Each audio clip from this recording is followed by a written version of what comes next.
हम लोग देखते हैं प्रॉब्लम्स ऑफ इंडियन रेलवे। भारतीय रेल में क्या क्या समस्याएं हैं, इसके पहले हम लोगों ने देख लिया उसका इंपॉर्टेंस वगैरह।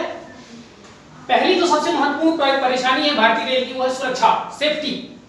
ऑन एन एवरेज औसतन प्रति साल 20 मेजर कॉलिजन होते हैं ट्रेन में, यानी दो ट्रेनें सामने से आके टकरा जाती हैं।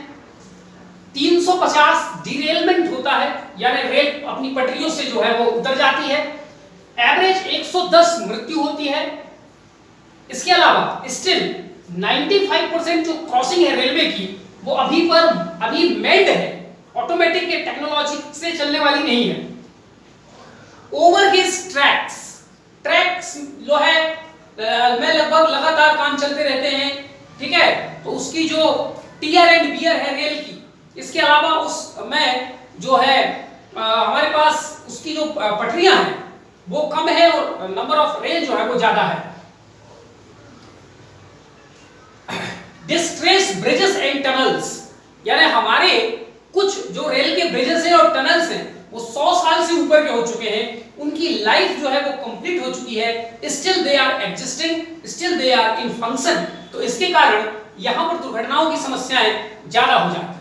तो सबसे बड़ी महत्वपूर्ण जो मुद्दा है भारतीय रेल का वो है उसमें जो होने वाली दुर्घटनाएं और उसकी सुरक्षा से जुड़े हुए जो मुद्दे हैं। दूसरी है कॉस्ट एंड रेवेन्यू प्रॉब्लम।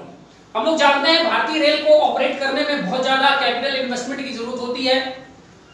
इसके अलावा भारतीय रेल जो है वो रेवेन्यू डेफिसिट में चल रही है, अर्थात जितना भारतीय रेल एक्सपेंडिचर करता है साल भर में उतनी भी उसको इनकम नहीं हो पाती। तो ये रेवेन्यू डेफिसिट यहां पर है। तो ये जो ज्यादा कॉस्ट ऑफ जो ऑपरेशन ऑफ कॉस्ट रेलवे का ज्यादा है, रेवेन्यू डेफिसिट ज्यादा है, उसके पीछे कुछ कारण है। पहला, low level of employ productivity. जो एम्प्लॉय है उनकी प्रोडक्टिविटी बहुत कम है, ठीक है। तो सरकारी कर्मचारी हैं तो फिर वो सुस्ताई से काम करते हैं, ठीक है, तो प्रोडक्टिविटी कम है। दूसरा, सोशल बर्डन।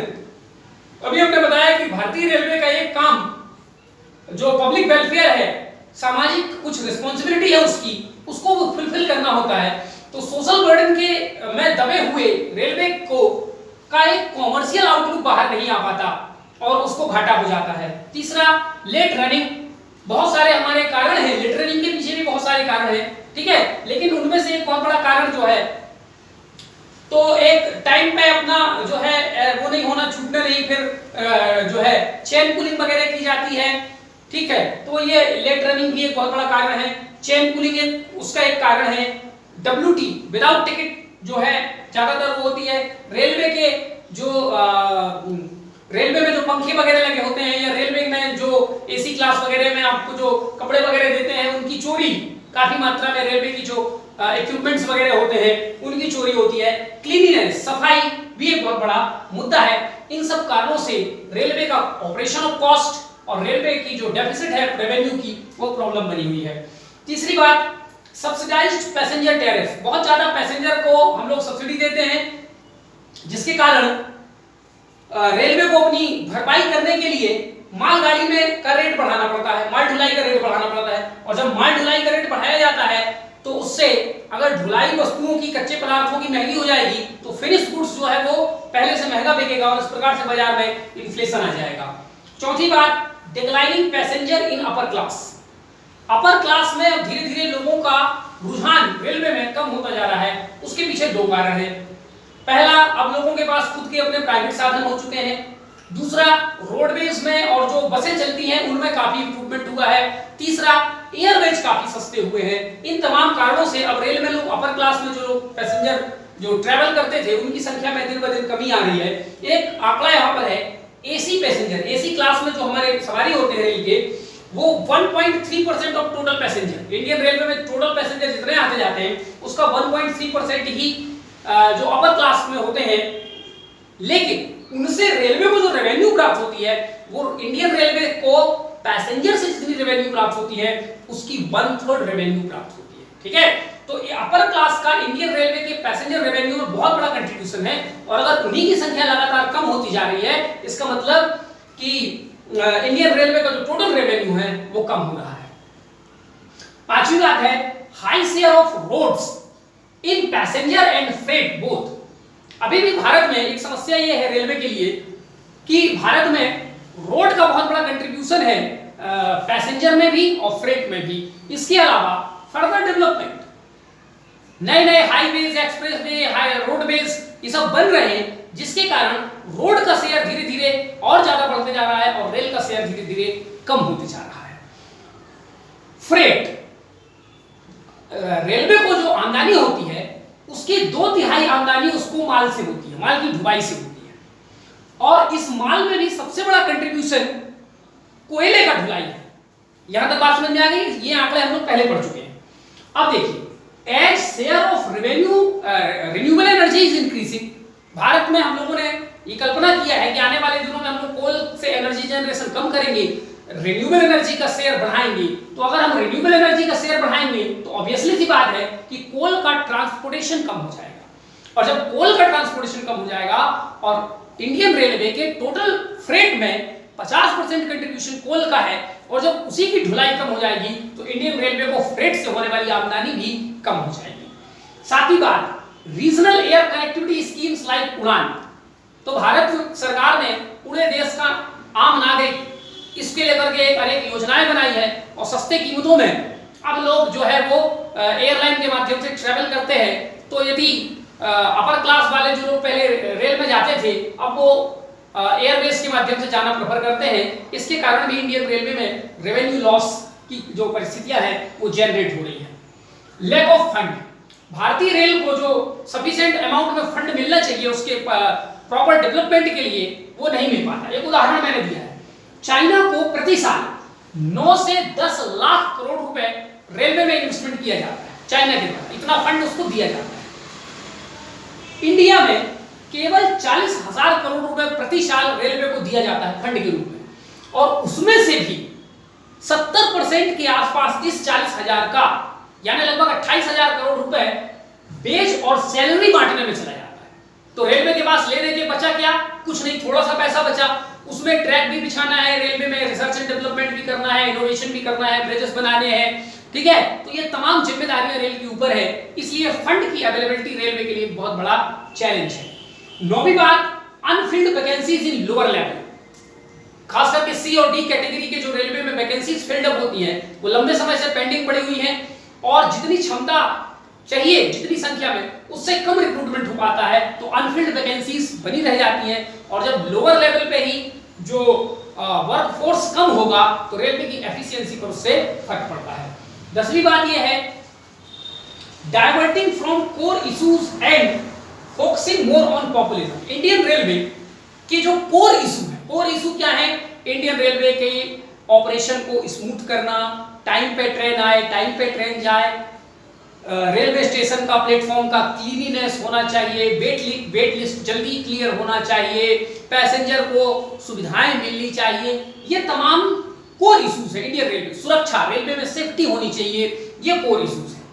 लेकिन इंडियन रेलवे इन सारे कोर इश्यूज से हट करके ऐसी लोक लुभावनी नीति लाती है, जैसे कि स्टेशनों में वाईफाई कर देना, सीसीटीवी कैमरा लगा देना, ठीक है, और टीवी वगैरह लगा देना, बुलेट ट्रेन चला देना, ठीक है। तो ऐसी पॉपुलिज्म पॉलिसी से जिसमें लोग रेलवे की वाहवाही करें, उससे बचना चाहिए, और जो रेलवे का कोर इशू है सबसे पहले उस पर ध्यान फोकस करने की जरूरत है।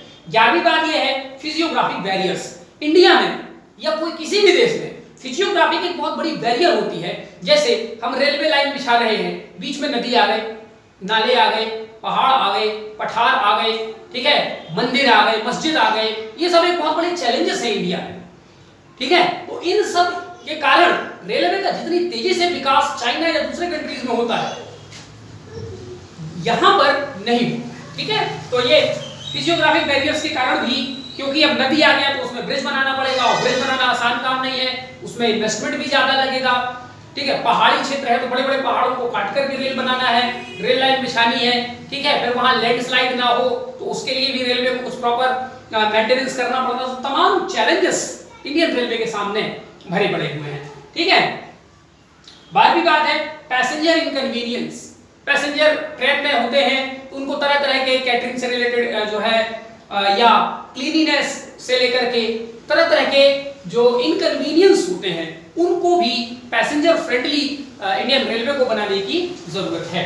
13वें नंबर पे स्ट्रक्चरल बॉटलनेक। ओवरऑल रेलवे के स्ट्रक्चर में, रेलवे बोर्ड में या रेलवे को और जितनी ऑपरेट करने वाली बॉडीज हैं उनमें एक प्रॉपर 21st सेंचुरी के अकॉर्डिंग रिफॉर्म करने की जरूरत है। ज्यादातर रेलवे की जो बॉडीज हैं उन बॉडीज में पॉलिटिशियंस और कॉर्पोरेट बॉडीज या ब्यूरोक्रेट्स की भरमार है, ठीक है। तो इसको रेलवे को पॉलिटिक्स से और ब्यूरोक्रेसी से मुक्त करके वास्तव में रेलवे का डेवलपमेंट करने के लिए जो रेलवे से जानकार लोग हैं उनको इन इंस्टीट्यूशन में बिठा करके रेलवे का विकास करने की जरूरत है। 14वीं बात, लैक ऑफ इंफ्रास्ट्रक्चर। अगर हम विकसित देशों की तुलना में भारत में इंफ्रास्ट्रक्चर देखें तो हमारे पास ब्रिजेस हैं, टनल्स हैं, रेलवे ट्रैक्स हैं, सब कुछ है, इंजन्स हैं, ठीक है, डिब्बे हैं, कोचेस हैं, लेकिन वो 21st सेंचुरी के अकॉर्डिंग नहीं है, ठीक है। तो उन इंफ्रास्ट्रक्चर को हमें 21st सेंचुरी के अकॉर्डिंग करने की जरूरत है। इंडिया में रिसर्च एंड डेवलपमेंट में तेजी लाने की जरूरत है, ठीक है। और हमारा जो इंफ्रास्ट्रक्चर लेवल है उसमें इंडियन खुद सेल्फ रिलायंट हो, इस बात को भी समझने की जरूरत है। तो these are major problems of Indian railway. Apart from it बहुत सारे प्रॉब्लम्स जब हम लोग खुद ट्रेन में जर्नी करते हैं तो फेस करते हैं, देखते हैं कि इंडियन रेलवे में, ठीक है, जैसे एक चोरी होती है, ठीक है, वो 150 रुपए देकर के ट्रेन से छूट जाना, तो उससे इंडियन रेलवे को बहुत बड़ा जो है वो नुकसान होता है। फिर रेलवे एक्सीडेंट का एक बहुत बड़ा कारण आजकल रेल में चढ़ते हुए स्टंटबाजी करना, सेल्फी लेना और एकदम दरवाजों पर बैठ जाना। तो ऐसे बहुत सारे प्रॉब्लम्स हैं जो प्रैक्टिकल हैं, जिनको आप लोग देखते हैं, समझते हैं, उसको भी आप लोग इनमें इनकॉर्पोरेट कर सकते हैं, ठीक है। चलिए, तो ये प्रॉब्लम्स हो गई। अब हम देखते हैं इंडियन रेलवे के सुधार के लिए, उसमें सेफ्टी के लिए, उसमें एक्सीडेंट कम करने के लिए, उसमें फाइनेंस बेटर करने के लिए भारत सरकार ने समय समय पर डिफरेंट कमिटीज बनाई हैं। उनमें से मैं कुछ महत्वपूर्ण 11 कमिटीज का यहाँ पर जिक्र करूंगा। उनमें से जो आखिरी की 2 कमिटीज हैं उनके डिटेल के बारे में भी हम लोग चर्चा करेंगे। तो कमिटीज में देख लेते हैं। पहली इंपॉर्टेंट कमिटी रेलवे के लिए बनाया गया था Shahnawaz committee on railway safety 1954 में। दूसरी कमिटी बनाई गई थी Kunzru committee on rail accident 1962। तीसरी कमिटी बनाई गई थी बाहचू committee on railway safety 1968। Sikri committee on railway accident 1978। Khanna committee on railway safety 1998। Rakesh Mohan committee on Indian railway vision 2020-2012। Anil Kakodkar committee on railway safety 2012। मोंटेक्से एलुगारिया committee on railway finance 2014। Vivek Debroy committee on restructuring of Indian railway 2015। इसके पहले वाले video में मैंने 2016 बता दिया था, तो ठीक है, आपको ध्यान रखना 2015, ठीक है। उसके बाद में D K Mittal committee on new routes of Indian railway 2015। Arvind Panagariya committee on bullet trains 2016। तो ये कुछ इंपॉर्टेंट रेलवे कमिटीज हैं, आपको ध्यान रखना है, ठीक है। अब हम लोग देखते हैं, इनमें से हम लोग देखेंगे जो आपका विवेक देवरॉय कमिटी ने क्या रिकमेंडेशन दी है, कुछ हम उनके महत्वपूर्ण रिकमेंडेशन देखेंगे, और अनिल काकोडकर ने क्या रिकमेंडेशन दिए, ये 2 कमिटीज के रिकमेंडेशन हम लोग देखेंगे, ठीक है। चलिए, तो हम लोग देखते हैं कि विवेक देवरॉय कमिटी के क्या रिकमेंडेशन थे। पहली रिकमेंडेशन उन्होंने कही, separate tariff regulator to keep railway away from politics.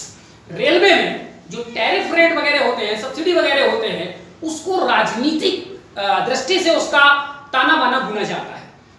विवेक देवरॉय साहब ने कहा कि रेलवे में जो सब्सिडी या टैरिफ रिलेटेड जो भी इश्यूज हैं उसके लिए एक सेपरेट बॉडी होनी चाहिए, जिसमें रेलवे के जानकार लोग होने चाहिए और वही उसको ऑपरेट करें, उसमें पॉलिटिक्स का कोई इंटरफेरेंस नहीं होना चाहिए। दूसरी बात इन्होंने कही, all railway recruitment by a single authority. अभी रेलवे का रिक्रूटमेंट जो है उसको करने वाली 3 अथॉरिटी है। खासकर रेलवे में जो बड़ी बड़ी रिक्रूटमेंट होती है वो यूपीएससी के माध्यम से होती है, ग्रुप बी और ग्रुप ए, कुछ एसएससी के माध्यम से होती है, कुछ एनटीपीसी के माध्यम से होती है, ठीक है। तो इस प्रकार से रेलवे का रिक्रूटमेंट अभी कई बॉडी करती है, उसमें कोहेरेंसी नहीं है। विवेक देवरॉय साहब ने कहा कि रेलवे में रिक्रूटमेंट करने के लिए स्पेशलाइज्ड बॉडी होनी चाहिए, वही सारे ग्रुप की रिक्रूटमेंट वही करेगा। तीसरी बात, डिसेंट्रलाइजेशन ऑफ इंडियन रेलवे। अभी इंडियन रेलवे में लगभग 100% कंट्रोल भारत सरकार की है, उसको धीरे धीरे कम करना चाहिए, उसके शेयर जो है वो प्राइवेट कंपनीज को बेचना चाहिए, ठीक है। तो डिसेंट्रलाइजेशन होना चाहिए उसका। चौथी बात, डिक्रीजिंग क्रॉस सब्सिडाइजेशन।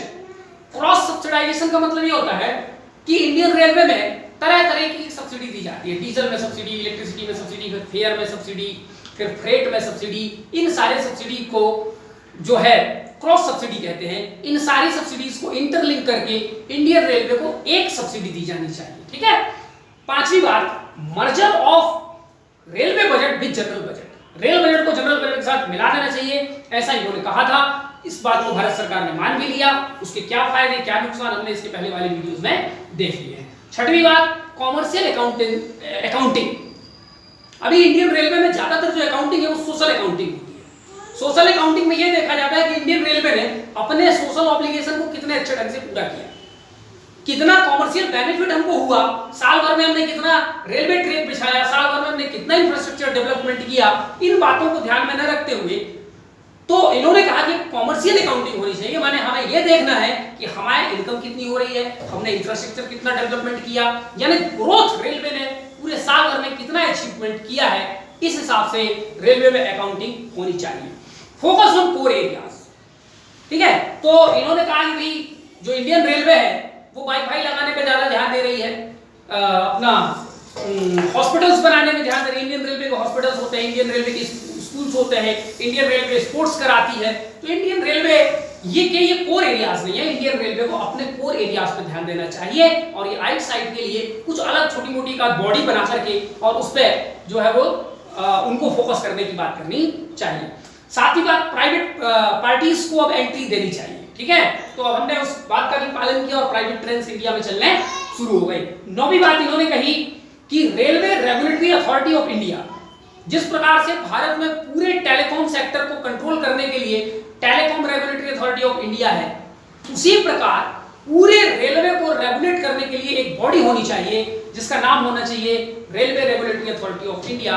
और यही रेलवे से जुड़े हुए सभी मुद्दे पर डिस्कस करेगी और ये डिसीजन मेकिंग एक एपेक्स लेवल पर डिसीजन मेकिंग बॉडी होगी जो राजनीति से, ब्यूरोक्रेसी से फ्री होगी, ठीक है।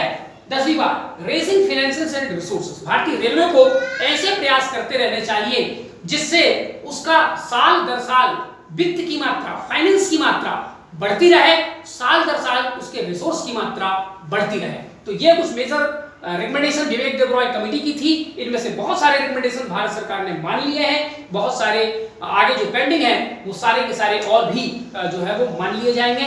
अब नेक्स्ट वीडियो में हम लोग कुछ एक पॉइंट्स मॉन्टेक्स अहलुवालिया कमेटी की देखेंगे कि उन्होंने क्या कहा था, अनिल काकोडकर के बारे में देखेंगे उन्होंने क्या कहा था, ठीक है। और उसके बाद हम लोग देखेंगे कि कुछ major steps taken by government of India, ठीक। चलिए, थैंक यू।